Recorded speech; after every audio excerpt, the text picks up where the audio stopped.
Hi, si Father Butz Bombase OP po ito sa UST Legazpi sa Kumustahan sa USTL Campus. At ngayon, dito po ako sa UST Legazpi Hospital. At nandito po ako upang kumustahin ang ating bagong director ng UST Legazpi Hospital na walang iba kasi Dr. Paul Reganit, Yes, Father. Dr. Paul Reganet. Taga saan po ka mo? I'm from Legazpi City. Legazpi City.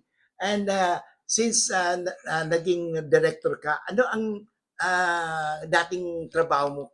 Saan ka galing? No? I used to be a cardiologist at UP Philippine General Hospital, but before coming home, I worked in New York and in other places in Asia with Doctors Without Borders.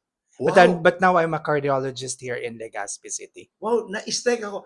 Work without borders. Yes, Father, I work with Médecins Sans Frontières. This is Doctors Without Borders. I was actually assigned in Myanmar or Burma, providing medical services to internally displaced refugees. Wow, grabe.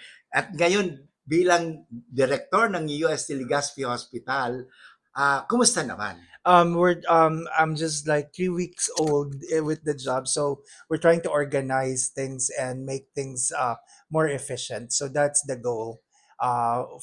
That's the short term goal for now, Father. For now, kasi bago pa lang po kayo, no? Opo.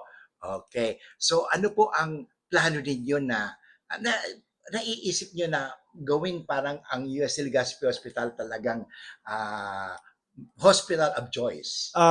So the University of Santo Tomas Legazpi Hospital, we have a vision and mission. So we will carry it out to provide healthcare to our kababayans and then to enable our doctors to provide the best healthcare for our patients as well, including your students. Ayan, Father. thank you very much, Doc, for ano, Doc, meron akong itatanong pala.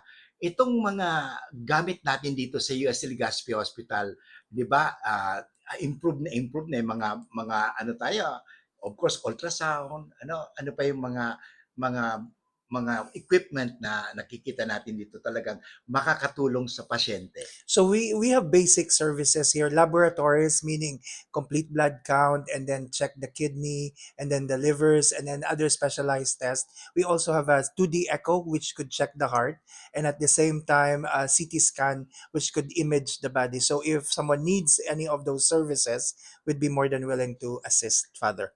Yeah, we have the ultrasound, we have the x-ray, ano? We have ultrasound, and then we have X-rays, and we have CT scan. Wow.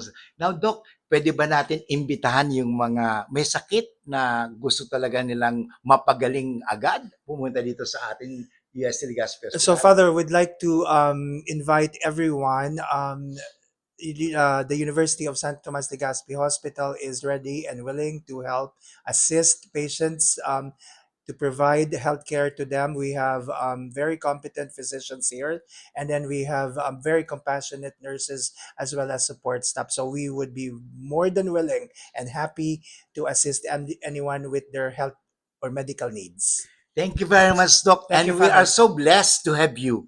Okay, and I do a blessing in the name of the Father, the Son, the Holy Spirit. And Lord God, we thank you for giving us Doc Paul Reganet here as a director of US Legazpi Hospital.